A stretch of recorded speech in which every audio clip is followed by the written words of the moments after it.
All right, hello, class of 2021. We're so glad to have you with us today for our essay writing panel. And before we get started on that, I'm just gonna make a couple of announcements, some things that you already know, but things that we definitely wanna remind you about. One, May 29th, the essay writing or the letter recommendation form was due. So if you have not turned that in, and I think my last count was maybe 13 of you hadn't done that. Now, I'm not going to name names, but you know who you are. Please fill out that Google Doc that was sent out to you a while back in early May so that we can get your teachers all up to date on who they're going to be writing for. They have to write a fair number of letters and they wouldn't be able to do it over the summer. So in order to be fair to them, make sure you're getting the best representation for your applications. We need to know who you've asked. Two, we also have the essay writing workshops that Ms. Middleton and Mr. Almonte and I will be conducting for you starting June 16th. If you haven't signed up for one of those, it's important that you do that. You are required to attend one. There are 3 dates left. Of course, I did not write down the dates. Does anybody have those dates handy? If you haven't signed up for one of those, Ms. Middleton is gonna. I was just gonna say we can send them again. We'll send them out again so that you know when they are, but make sure you do that. And if there's some scheduling conflict and there's some reason why you can't make it to one of those available dates, please let us know. And then the last thing is, even though school is out technically, well, not technically, school is out, we're free, you're free. We do hope that you'll continue to book time with us. We are going to be available to meet with you throughout the summer. So if even after you do that essay writing workshop and you still have questions and you want to sit down with us and brainstorm, or you've written something and you want us to look at, or you want to talk about the list you're developing, come see us. You can use the Calendly links that you were sent earlier in this, early in quarantine. And that's a really good way to book a time with us. And we'll probably be expanding our hours so that you have more opportunity to meet with us. And if you have any questions about that, you can also pop those into the chat and we'll get into the Q&A and we'll get to those a little bit later as well. So I'm really pleased to be able to introduce to you our 3 guests today, our 3 panel experts. And you've already seen their faces because I'm gonna assume that you all watched the lovely videos that we made for you over the course of this week in order to get you ready for today, but also to get you thinking about what it's going to be like when you sit down to start writing those those college essays. We want you to go into that process being as knowledgeable as possible and also feel really confident and ready to share a little bit more about who you are with the colleges that you're going to apply to.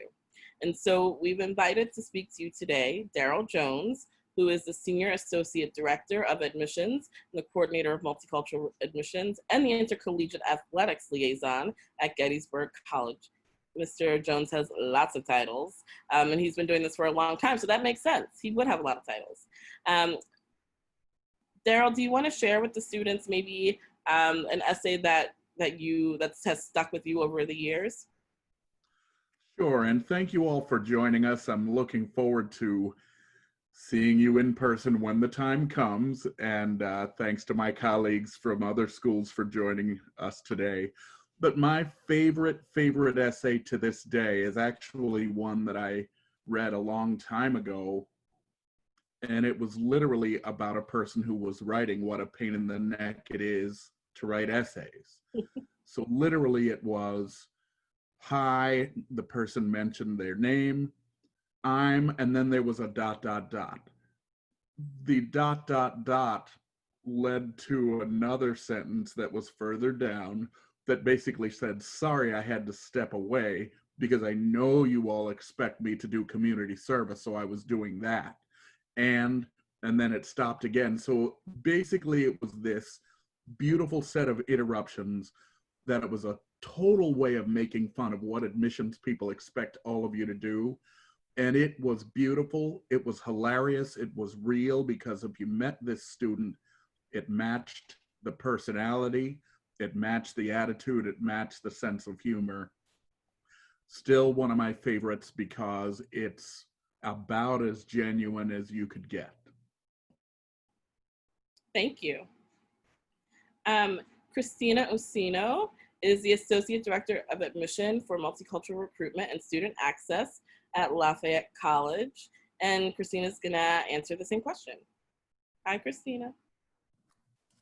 Hello, y'all. So excited to be here. So excited to see faces. Never going to take that for granted again. So one of the essays that has stayed with me through the thousands that I have read, and it's also because I also met her at the high school visit, and she had asked me about her topic. So it was sort of when you get to meet a student at the high school visit, they're talking to you about their college essay, and then you get to sit down. It feels really intimate to have that moment with their essay. And so her essay was beautiful. It was about her hair and how she always felt pressured to not keep and show her natural hair, and how with even in her own Black community, hair was policed, so to speak. And that's the word that she used, that she constantly felt under surveillance about her hair and what it meant about her personhood. And so she ties in sort of that journey of a lack of freedom and autonomy over her hair and her body, and juxtaposition that to how she felt as a Black woman at her high school. And what was beautiful is she was able to also thread her sort of awakening of what that meant for her through her grandmother, who was someone who often used sort of the rhetoric she was trying to dismantle in her high school in her home. And so she talks about her grandmother braiding her hair every night, and how that was the only time she felt tenderness from her grandmother and for her hair, and how she wanted to become a surgeon to sew back people coming home to themselves and their body. I mean, like, I get chills when I think about her essay. I get chills when I think about her journey, and just how poignant and vulnerable and transparent and self-reflective she was in connecting so many things. And when I met her in the high school visit, she was really anxious about writing about something so personal. And so we talked about making sure when you're talking about something very personal and you're unearthing sort of a wound that you are looking to create healing around, how many resources you need in place to talk about that. And so she did that. She was well resourced. She made sure she utilized her counseling office often to talk about that unearthing process. And her essay, it's been 4 years, and I will never forget the power in her words. I actually told her that it's something that she could submit as like a writing piece. Great, thank you, Christina. And finally, we have Maddie Ross Engel from Colorado College, where Maddie was the Associate Director of Admission. And before that, Maddie was at Pitzer College. So she's been to Berkeley Carroll a number of times in two different roles. So welcome, Maddie. Is there an essay that you've been thinking about? Yes. So one of my favorite essays this year actually came from a student who started us off in the laundromat. And basically the whole essay was talking about how she used to be of one socioeconomic status, and then her parents lost their jobs, and then she didn't have all these things that she used to have, and how she was grappling with that. She felt embarrassed in a laundromat, and her mom had to explain to her what was going on with the family situation. And so she was just sort of grappling with that and losing those luxuries that she used to have. But she ended it with like being in the car with her family, and her little brother was in the back seat, and she looked back at him and he had like no care in the world, and how that gave her a renewed sense of positivity. And what was most notable, not only the story, was just the way she told it. I love essays where you're showing, not telling, and she really did that well. She didn't say like, we lost all her money. She started us off at the laundromat, and really painted that picture really well. She used very vivid language, a lot of good description. And so I think because she put so much time into painting that picture for us, it really resonated with me at least, and my colleagues as well. So yeah, that's an essay that stuck with me this year. Thank you. So I'm actually just gonna dive right in with a student question first, because they've been adding them to the Q&A. We could use a few more. You don't wanna have all the questions generated by us. This is really the time for the class of 2021 to get their questions answered. But I'm gonna start with the first one, which is, pretty direct. When writing personal statements, is there anything that comes off as a red flag to admissions? I read this one as well just now. So the first thing that came to my mind was spending too much time talking about somebody else. I see that often, and I see other staff in our office complain about that. So I know that I'm seeing all the nodding heads. I think there's a prompt that basically prompts you to talk about somebody important in your life, but I think what students end up doing too much of is focusing maybe too much on a grandparent or a parent, and not enough about themselves. And so I think there needs to be a good balance there. Does anybody else want to add on to that? I mean, you got the head nods because we've seen it so often. Literally, tell me if I'm right, Maddie and Christina, we almost think, well, your grandparents seem pretty neat. Maybe we should accept them. So, you know, the other stuff is pretty obvious. You use good judgment if you do what one student did, which was you literally talk about doing something illegal, but the lesson learned from it, even though he wasn't caught. People, come on now. So, true story that I just thought, all right, bud, thanks for outing yourself, and now we don't have to admit you. Yeah, Ms. Middleton.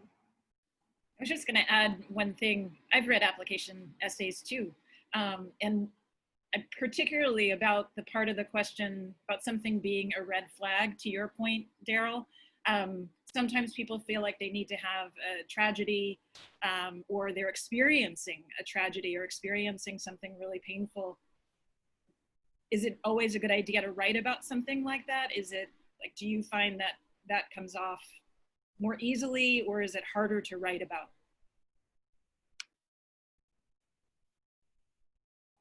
The colleges want to see, even though it's hard, and we know, I mean, I saw a question in the chat earlier about COVID. I mean, we want to know what you've overcome. So don't spend all of your time talking about the tragedy.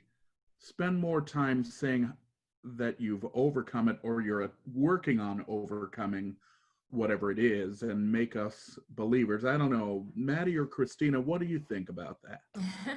I agree, Daryl. I was going to say, I think we always just want to glean a student's character, most importantly. So even though you might want to talk about a tragedy, again, like Daryl said, you don't want to focus the whole essay on that, but how did you respond to that? And we want to pick up those character traits from how you responded, is what I would say. I don't think, we definitely don't read thousands of essays where students talk about tragedies, so I don't think it's a necessity or makes you stand out per se. But again, I would focus on really demonstrating who you are in that essay and not saying it explicitly. So how did you react to certain events in your life?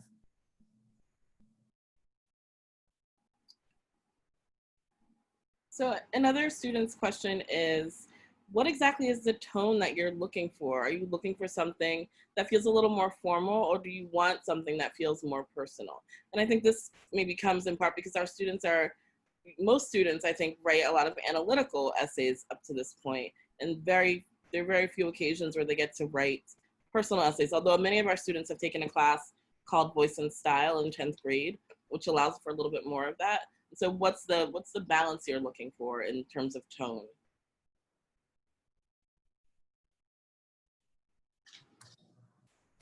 I've seen it work in both ways, right? And so I've seen students' essays really hit home when they're so informal that it catches my eye. Like, whoa, like it sort of makes me just sort of wake up because they're not being formal of the 5 or 10 last essays I've just read. And then I've seen it work where students are incredibly formal. And so what's universal about both of those writing styles and expressions is authenticity. And so we really are the purveyor, right, of your vibe. We are sort of your voice in a room and at a table that you will never sit at. And so if we can be your voice because you provided it to us, whether it was formally or informally, if there was some sort of sense of who you are and authenticity, we can take that into a room and we can speak for you using your words because you've provided us enough. So I don't really think formality or informality is the question that might actually be a distraction for you in your writing process.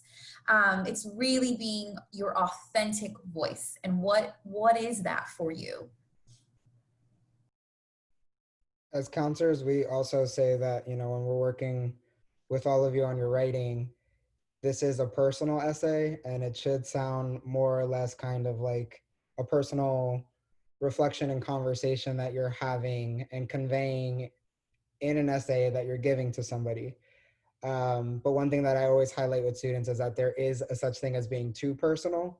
So the person at the other end of the screen is not, your best friend. The person at the other end of your screen is not someone that you've had years and years and years of experiences with, where they're going to get certain inside jokes or innuendos or anything like that. And there are certain conversations that you should be having with a professional admissions rep that you can still reveal multiple layers about yourself, but there are also some things that you should not go near in terms of topic or in terms of what you're articulating.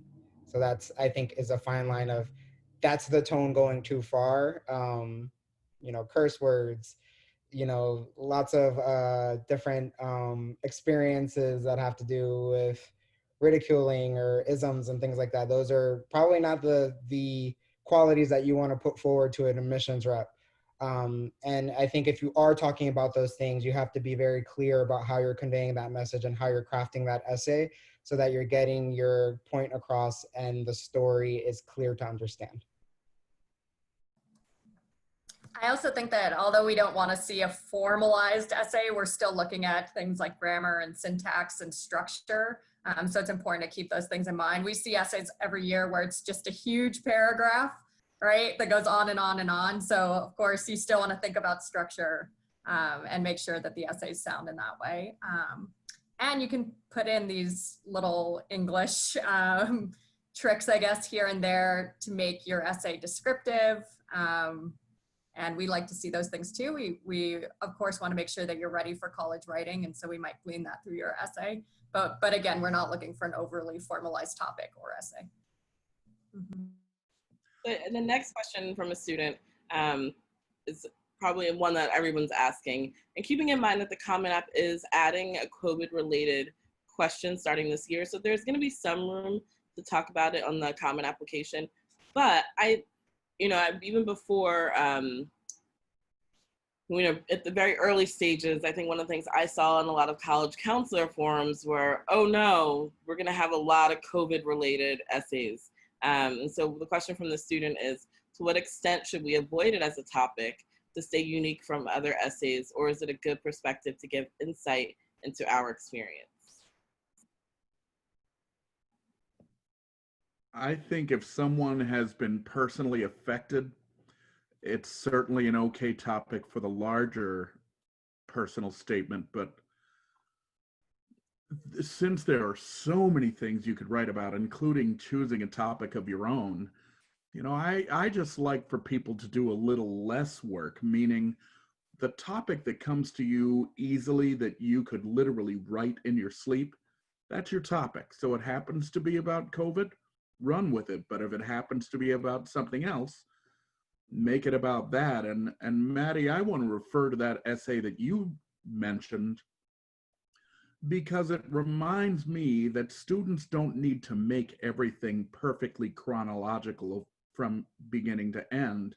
You can start at any point and circle back to it. So, don't be confined by structures that aren't really there. You don't have to follow the expository structure. You don't have to be chronological, and you don't have to outdo the next person's COVID essay unless it has something that is directly affected. I agree with Daryl.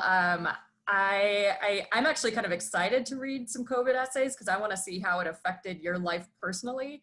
I think if you're going to write about it, I wouldn't spend so much time talking about how it affected your community or other people, but maybe how it affected you personally, right? So your community went through this thing. You can talk about that briefly. Okay, now what did you do? Or how did it affect you personally? So again, we're looking for how you responded to that situation.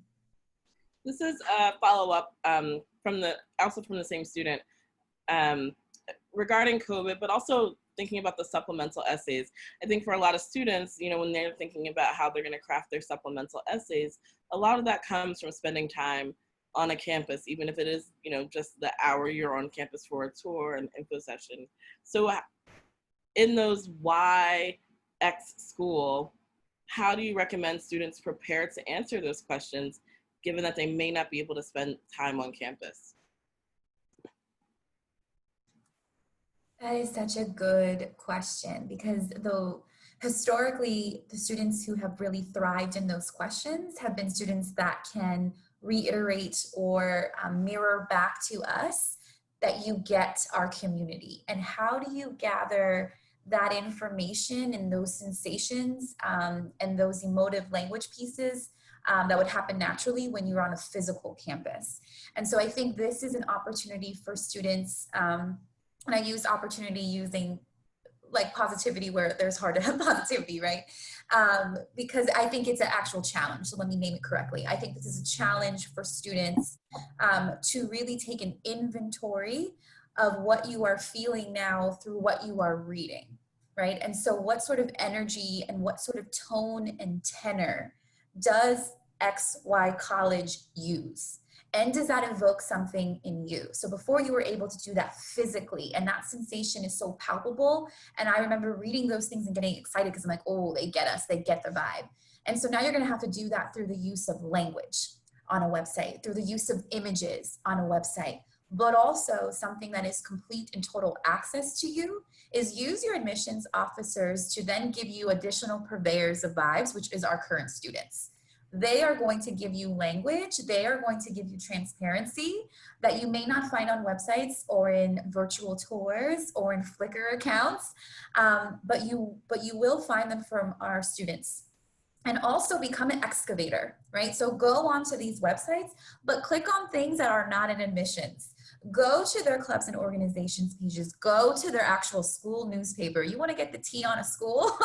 See what their students are writing about. And so seriously, become an excavator of the tone and tenor of a website now, because that's going to be the way that you gather this information to truly authentically answer why this institution.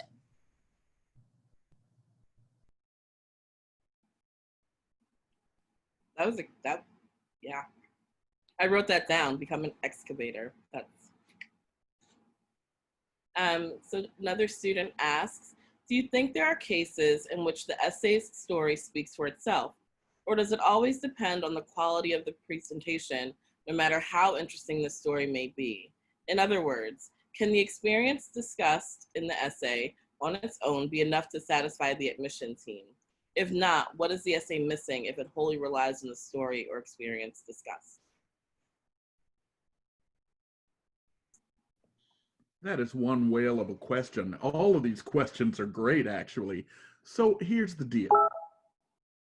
You know, you heard it from one of your own counselors, and I recommend working with them closely because they are how you get to us.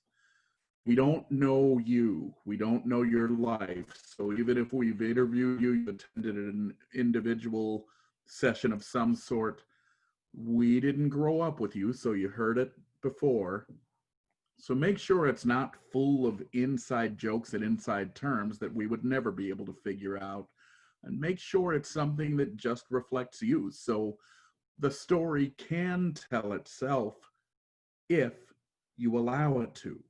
But if you try too hard and make it something that's not authentically you, so you're going to hear that from the three of us a few times, you've already heard it from someone else, then it doesn't work. So don't think so much. It's a personal statement. Make it personal about a topic that you care about. But if you take 10 drafts to do it, that means you didn't care enough to get it right on one of the earlier drafts. So the answer to that question, which is going to frustrate you, which is an admissions answer, is it depends. If you pull it off well, it works perfectly. But if you try too hard to be obtuse or to lead us on a path that is not really authentic, then it can be an epic failure, and you all will get it right. To piggyback off of that, a big thing is that there should be a reason why you're telling this story. And that's, you know, there could be a huge shocking revelation, a huge story that's happened in your life, but if there's no reasoning for you to tell this story to somebody, then it's not a good topic personally. There should be some type of reasoning, some type of quality that you're pushing forward. So students, you'll find that you'll come to your college counselor a lot and say, like, I'm thinking about this topic. And though it might make a great story or a great essay, it might not make the best college essay or personal essay for this type of writing. Can I add one more thing from the college team perspective, just to remind students that we will be working with you on shaping your essays, not providing you with the exact direction to go or brainstorming your topics for you by any means, but we will help you with sharpening your language. We will help you by asking questions that will encourage you to reflect on something, that will encourage you to ask the question why. And I always think about the essay being part of this big collage of an application. So you've got voices of teachers in there, you've got your college counselor writing a letter of recommendation on your behalf. I think students sometimes feel like the college essay has got to be this big thing that touches every point, but it's important to remember that there's many points within that collage, many voices that will help to capture who you are as a student.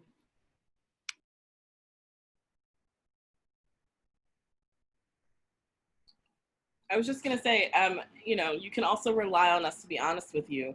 We're not, what we want for our students is to submit their best representation of themselves. And so if we think you're doing yourself a disservice, we're gonna let you know that we think you're not putting yourself in the best light. So another student question, what is the most quote unquote plain kind of topic you have seen someone write really well about? Wait, I have one. Scrabble. It was great. So much fun.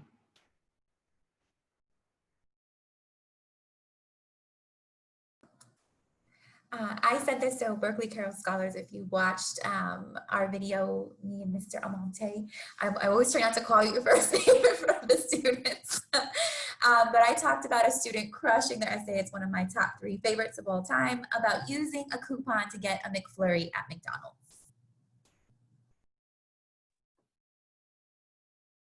I mean, again, it just has to be something that you're interested in. You know, what's plain to another person might not be plain to another.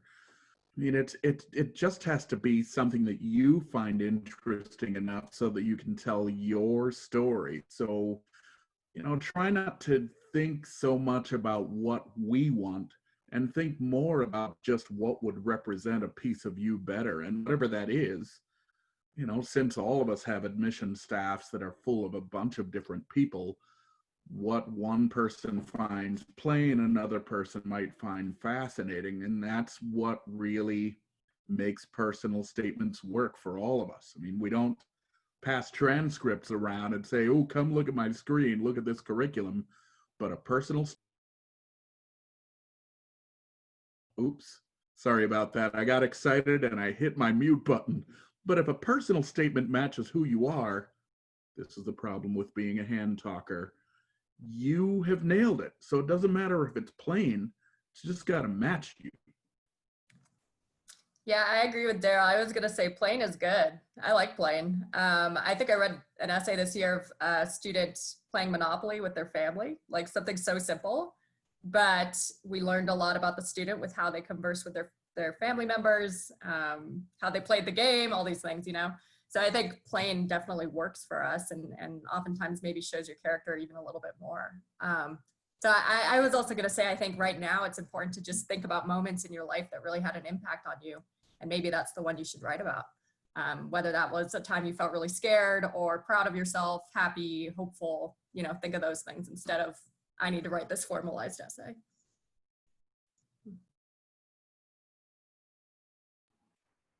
Yeah, I mean, I think there's something that can be really elegant in simplicity.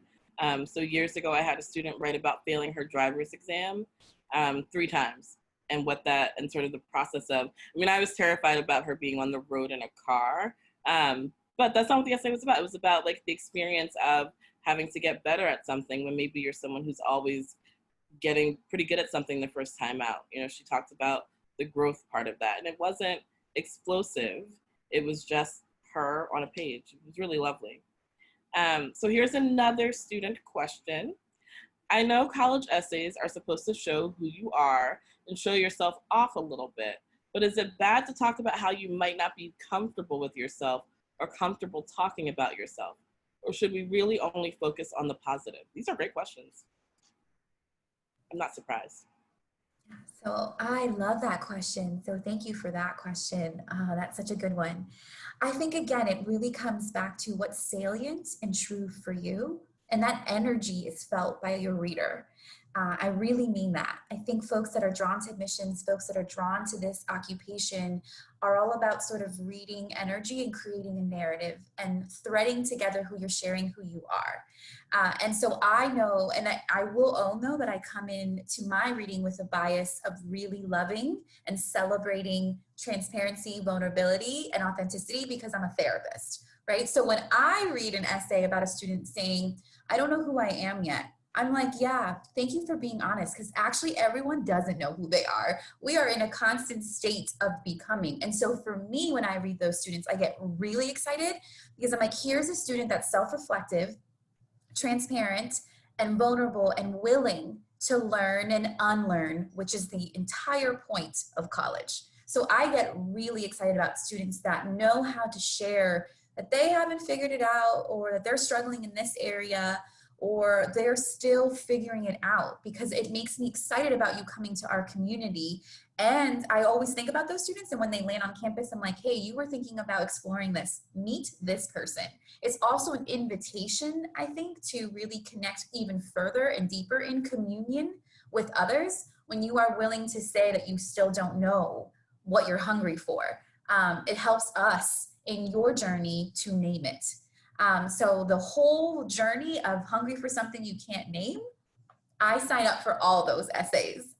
So please know that that is a voice that we all need. And especially, I think, when I'm looking at these experts all here, why they are experts and why I love the humans that are floating on this Zoom page right now is because they're lifelong learners.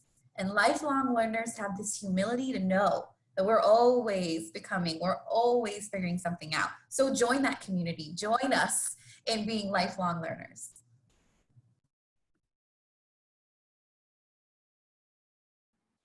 Would anybody like to add to that? I mean, is it wrong to say, right on, Christina?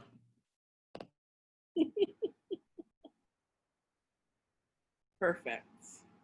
Another student asks, when writing about overcoming a challenge, how direct should we be? It's been said a few times that we should highlight how we overcome challenges, but I feel like being too direct might come off as flat or cliche. Should we strive to show, not tell in our story, or should we tell so as to not risk being unclear? So this is not to bring everybody down, but I'm going to use the perfect example of how this worked about 7 years ago with a young woman who was a lacrosse recruit at Gettysburg and who ended up, I think, being on 2 national championship teams. But her essay was about her gap year. Her gap year was taken because, sadly, she was texting while driving and hit someone and killed someone. So her gap year was spent touring the nation, talking about the dangers of texting and driving from a person who saw the worst experience. We admitted her because she learned a lesson. So she didn't have to get graphic about what happened the moment that she hit a human. 95% of the essay was about what she did to touch so many lives, how she brought so many teenagers and parents to tears, how many police officers she spoke with to support their work in the anti-texting and driving thing. So, her moment about the worst part of her life was 2 sentences. I killed someone And so that was one, obviously in the middle of the essay, because, you know, if you start an essay like that, that's too provocative. And the other one is, I'm looking forward to the day that I can get a full night's sleep. That was the end of her essay. So, of course, after all of us stopped crying about it because it was so powerful, we just said, whatever problem anybody has, if they just succinctly explain the circumstance and then get out of it and talk again about how you're either working to manage, working to overcome, or how you have overcome, you got us. But it has to be your words, your thought, your expression, almost as if you're speaking the story to us. Sorry to bring everybody down, but that one jumped to mind as this example of how powerful a topic can be about something negative that turns out to be positive. I'd also say with challenges and difficult experiences, there's going to be times, students, where you're going to have a lot of those examples, and you're going to want to smash them all into an essay, and then your counselor is going to say, this is too much. I think you can flesh out one of them more. And when you're walking the reader through a particular instance or snapshot in your life, you should be concise, direct, and clear about that story. But really the magic where it's happening and what you really should focus on and show and not tell is the reflection. How it affected you, why, who, what, where, when, why, how. Like, those are the things where you're going to dive into yourself that the reader is not going to know, but you need to set us up to know why you're thinking the things that are happening inside, how those challenges are affecting you. But you know, as Daryl said, you know, it's very quick to, even the way he just described the story, we all got what happened in a matter of moments. And that's the same thing in the essay. When you're exclaiming the challenge or the experience, it could be done rather quickly in a couple of sentences. And that's where you have to be direct in articulating what it is that you want to say, to take and spend more of the time with yourself in the essay and what you want the reader to know about you. I would just add that I think that the show part is what helps to engage the reader. So we'll work with students on making sure that their start of their essay helps to keep you guys awake, and that gets their point across as well. I also think that there's a lot of this that is gut instinct. You know, if something feels kind of phony or something feels like it's not the right topic, sometimes you have to trust your gut, and you have to kind of test your gut with someone that you trust. I also think showing and telling aren't mutually exclusive things. I don't think they need to be in your essay. I don't think you need to think of it like, I'm going to do all this expository language of showing throughout my entire essay and end it with a few lines of telling. Like, you can start showing us, paint the picture for us, and then tell us how you reacted, how you felt throughout the entire thing, you know? So you can interweave both of those concepts.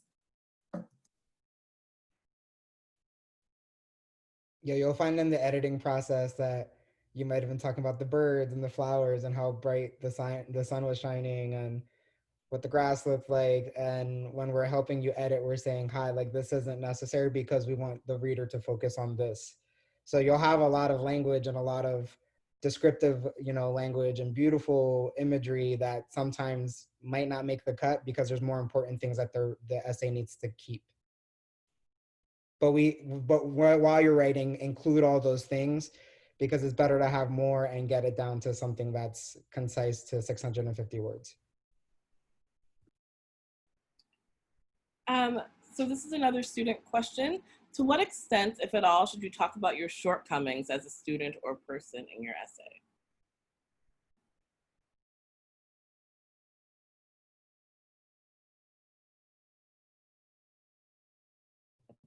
All right, my friends Maddie and Christina, we were playing the waiting game. I was looking to see which one of you would go first. So it depends. Are you looking to overcome those shortcomings, or have you just accepted them as who you are? Either one of those approaches would work for me. But it's not about dwelling on the negative. It's about either saying, I've accepted this shortcoming about myself, and here's why I won't be a risk if you'd accept me, not that you're putting it that blatantly, or this is a shortcoming that I hope to overcome at some point, and here's what I'm doing now. Here's the external assistance I'm getting. I mean, now that I've stalled enough, Maddie and Christina, which one of you is going to pick it up and run from here, please, my friend?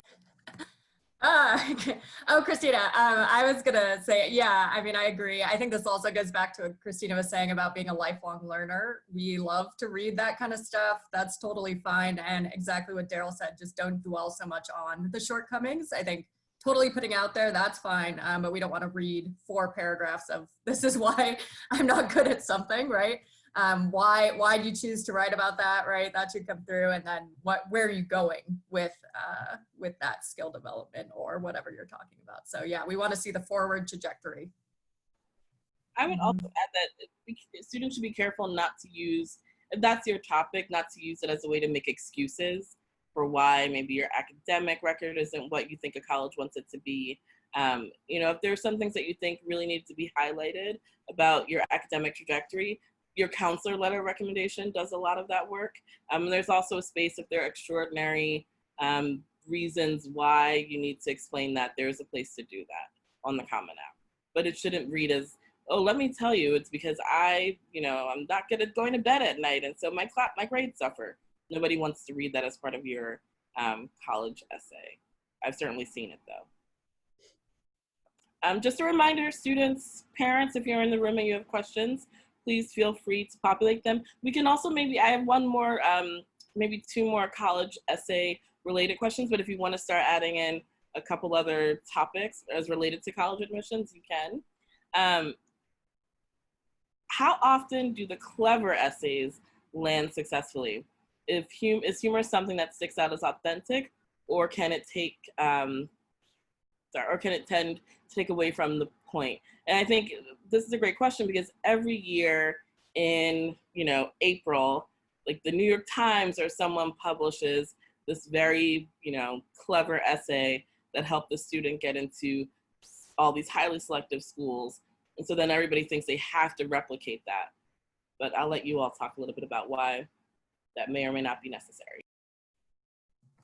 I don't read a ton of clever essays, I would say, in that way. I don't see a lot of students actually putting a lot of humor in essays. So I'd say, for me at least, it's been sort of rare. But for the students who do tend to use that, I want to see that tone in all the parts of their essay, or else I'm like, I don't know who this person is really. So I would say focus on being consistent throughout the entire application with tone if you're choosing to move in that direction. I mean, it all depends. Okay, Christina, so you've known me a long time, you know this is coming. It depends on if you're actually funny, people. So here's an example. If you say something that is funny and everybody else laughs for a long time and it takes a long time to calm them down, you're actually funny, and tasteful humor, which your college team will help you to temper, is just fine. But if you say things that you think are funny and everybody else, now watch closely, has this reaction, then you're not funny and you should not try. I know that was cold, but true story, folks. How many times have you heard the 3 of us say it and your college team say it? You just have to be you. So if you're serious, it's okay to be serious. If you're creative, it's okay to be creative. If you're humorous, your college team will help you with tastefulness. But remember, you're not trying to do something to please us. You're trying to represent you so that we get you. Okay? So just be that. Don't worry about clever versus serious. Just be yourself. Because again, on my staff, there are people that are serious or creative or quirky or funny. You're not writing to please each of those. You're just representing who you are. Can I ask a follow-up question to what Kalia had mentioned, or Ms. Williams, sorry. Ms. Williams mentioned the New York Times essay. What would your advice be about finding the essays that work online and trying to mirror those? Don't do it. I would say again, and I said this in my video with Mr. Amonte. I'm getting better. I'm gonna say I would say that a lot of that stuff, and this is the brilliance of his words. A lot of that stuff can be noise. Okay, and with so much going on, and with so much information at your fingertips, literally your thumb scrolling, that can be a lot of noise. And so you want to get as close as possible to your voice. And as someone who has found my voice in the writing of others, right, that is a thing, you can do that. But I would not search or look for essays for college to help you fine-tune your voice. I would look for writers who speak to your values, writers who challenge your beliefs, writers who evoke a self-awareness in you. If you are reading something and it makes you feel something, go to that. Go where you are seen, go where you feel heard, and dive into that language, dive into those thought thinkers, those prolific speakers. That is not noise, because it will get you closer to you. So I tell my students in terms of relationships to ask themselves, if I'm in relationship with you, does it further disconnect me from myself or further connect me to myself? And that's how you should know if you should be in a relationship with someone. The same thing goes for your writing voice. Is something you're reading, is someone you're talking to about your writing bringing you closer home or further? And whatever's bringing you closer home, do more, go deeper, read more, type more, do all of that more. Anything that is noise and you feel less compelled to write, less sort of excited about the writing process, it's noise, it's a distraction, and you don't want it. So remove it or withdraw from it, and only go towards things that bring you closer to your voice. And that includes what you read and what you take in.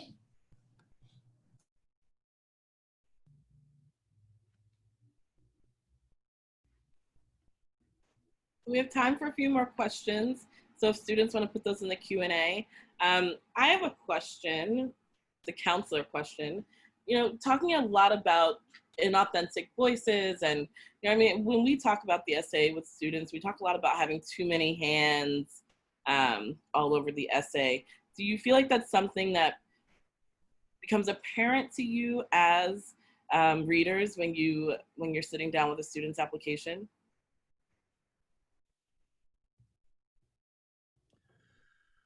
Oh my gosh, it's so easy. So Maddie and Christina and I and all of our colleagues across the nation are experts on teenagers.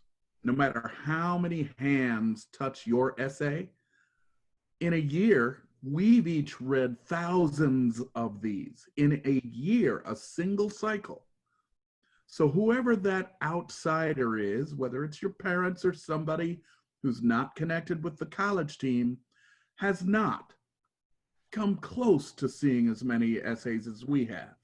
So folks, here's the deal. We know what brilliant and intelligent and fine teenagers do. We also know what it sounds like if somebody twice your age or more starts meddling with things, and I said meddling. So when you start using phrases that, again, are beyond you, even if they are simple, we're going to see right through it. As an example, you heard already from one of my colleagues. This is not an isolated piece.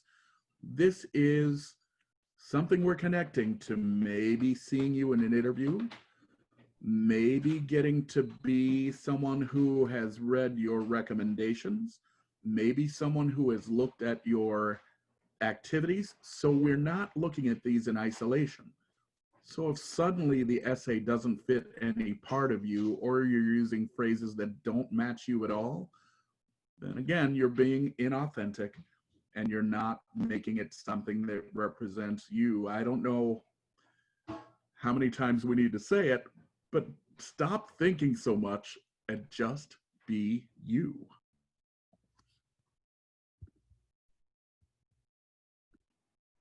Thank you. We have another student question. I'm actually going to ask Ms. Middleton to respond to this one. Should my parents read my essay? Really depends. I mean, some students really work very closely with their parents. My instinct would be to say probably not, because you want to be able to keep a good relationship with your parents. You want to be able to have appropriate distance in terms of like how you're formulating your application, and you want to be able to go to a third party like your college counselor to be able to talk with them. We're experts. You know, the three of the college counselors on staff here have also worked in college admissions. So not only have we worked with students in making sure that their essays really represent them and represent their voices, we've also done it on the college side. So we've read thousands and thousands of essays. I think the challenge is sometimes that parents and guardians can be well-meaning about giving their advice, but I have an example, and I won't go through the whole story, but just a couple of years ago, while I was at Berkeley Carroll, a student's dad read her essay. It was after she actually already had submitted it. And he called me up, really worried that she hadn't tied together all the knots. And essentially what he had hoped the essay would end with is, in conclusion, this college should learn that. And I just said, that sounds really boring. You know, we don't want to bore the heck out of the admission officers who are reading these applications. And you don't have to tie everything together with a little bow. It's sometimes better to leave with questions. We're not finished people. You know, even your counselors, everybody on this panel, nobody's finished at this point. So the expectation is not that you're looking back on your 50 years of your life and that you have it all figured out. So sometimes those essays, when parents get involved, they end up being a little too polished, a little over polished. And again, it helps you to maintain some separation. It's hard enough being quarantined, it's hard enough sheltering in place, but so you need to be able to have some separation in how you're representing yourself in the application. Also, there might be some things that you're writing about that you are at the level where you're comfortable writing about it and sharing it with your counselor, and some people that you might meet here and there that come to visit your school and that when you go to visit college campuses, but that essay might not be something that you're comfortable or ready to talk about with your friends or with your family members. You know, a big thing that I remember when I worked in admissions was that a lot of students would talk about being closeted in whatever identity that they want to put forth. And, you know, there is confidentiality that's kept because this is your application. You have access to your application and whoever you share it with. And colleges do a really good job of ensuring that they're not having open conversations about anything that's in your application unless you're giving permission for that.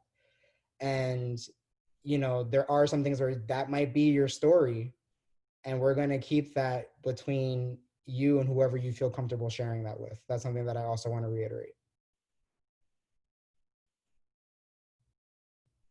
So I think we have time for maybe one more question. I'll give students a chance to throw something in the Q&A.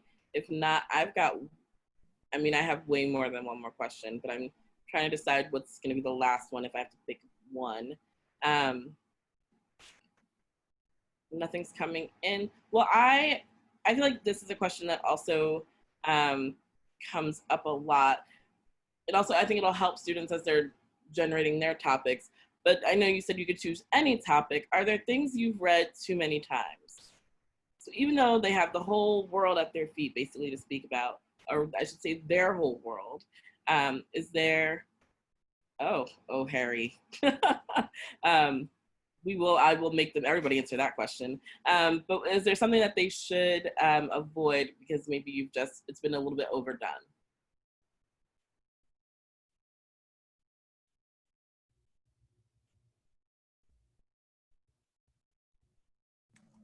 I have an answer, but it's so specific to CC. We read so many essays about hiking.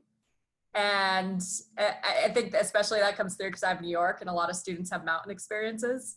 And so I've read so many essays about students on their solo trips where they're out, like, which is great. But I've just read so many of those essays. So I don't know if my colleagues have more examples, but perhaps that entails sort of better understanding the institution and trying to tell a different story than what you think that the institution's getting a lot of.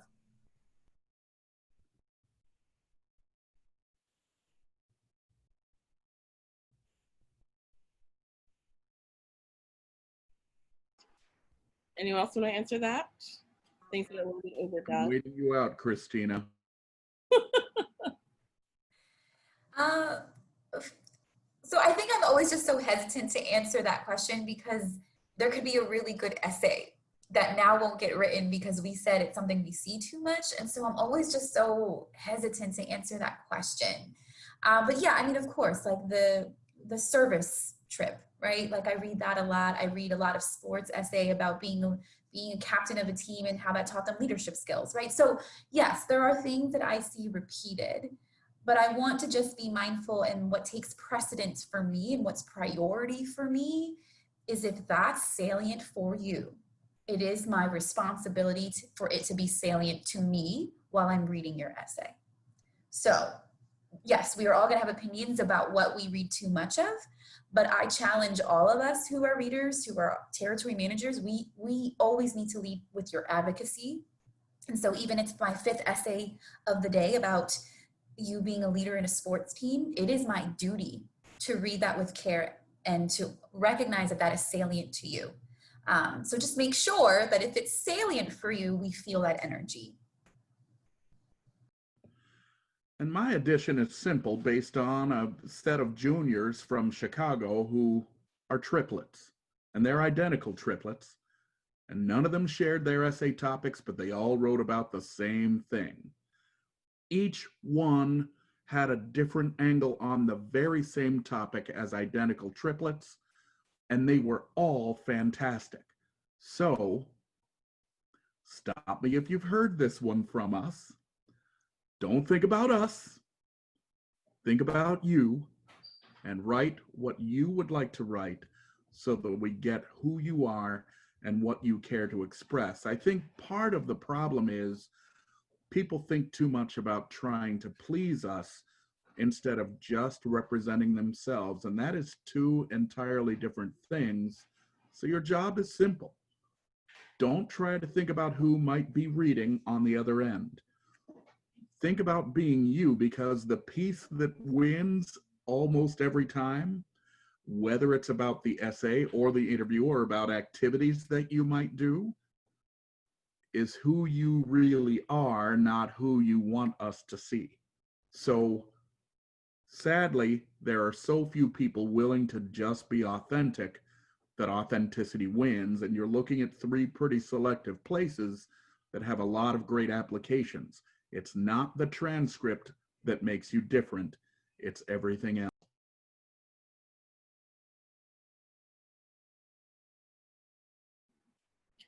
And I would just add something that I talk about a lot with my fiction writers, which is that essentially every plot has already been presented to the world. And it's what makes any writer telling a story different is the method in which they choose to tell the story. And so Jane, if you ever read Jane Smiley's book, 1,000 Acres, it's a phenomenal book. It's beautiful, but it's basically a retelling of King Lear, right? And there have been many retellings of King Lear over the years, but none that were set on a farm in Iowa where 3 sisters are sort of dividing up their father's land.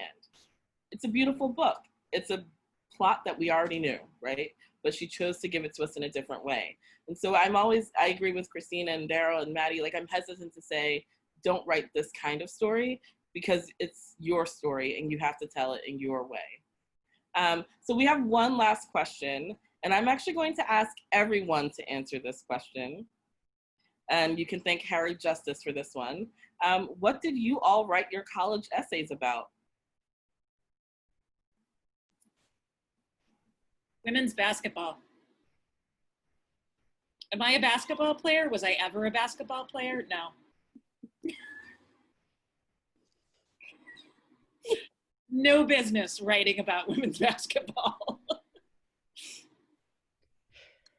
I wrote my college essay about my mom's sacrifice as an immigrant, and basically she cleaned the Catholic school that I went to for my tuition, and basically the value of receiving an education, a really good education, and how I felt responsible and I desired to be successful to be able to repay my mom's sacrifice back.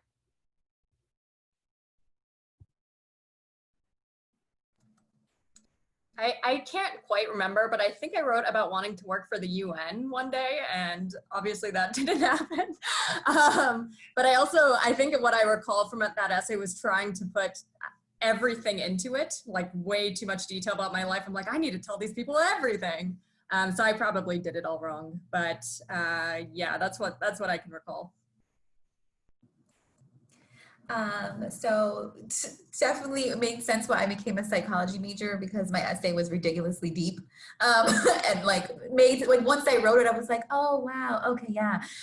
Like a reflection for myself. So I ended up writing about my math phobia, and how actually my math phobia was sort of this plague that happened to me attending a PWI, a predominantly white institution, as a Latinx woman, and how my math phobia was actually a delusion of me equating intelligence with race, and how my teachers actually perpetuated that, and how unlearning that was the beginning of my journey, and how I needed more information about internalized racism, stereotype threat, micro macro aggressions in classrooms to help me heal, and how actually getting into college was going to be how I healed. That's what I wrote my essay about. And then ended up being a psych major, which was no surprise to any of my counselors. Okay, how the heck do you follow this? This will be certainly anticlimactic. So it was literally 40 years ago and about 40 pounds ago, if I may reveal to my friends, I was being recruited to be a Division I athlete. All large schools, no essays. So just listen to what my friends said and ignore me. Miss Dunn, you're on mute. I attended CUNY, so we didn't have to write an essay. Sorry. Yeah. Well, I wrote my essay on being being a feminist in a very oppressive school regime. And somehow I linked that to the way women in the military were treated. Also something I had no experience with, but had read an article about. So I did not fit in very well in my very strict Catholic school. So that was my essay topic. That's so funny. Mine started with a Reader's Digest article. That's my inspiration as well. Random things can sometimes inspire you. Yeah. Well, thank you to our panelists, Christina, Daryl, and Maddie, for joining us today. This was really amazing. Thank you to our students and families for such good questions. We really appreciate the thought that you put into those. So thank you. And students, don't forget, fill out that letter of recommendation form. We need it. Sign up for an essay writing workshop. We want to see you. We want to help you get started on producing those essays that Maddie and Christina and Daryl are going to get to see from you in the fall. And yeah, make appointments with us. You're seniors. It's kind of crazy. It happens so quick. So thank you. Thank you. Be safe. Thanks, everybody.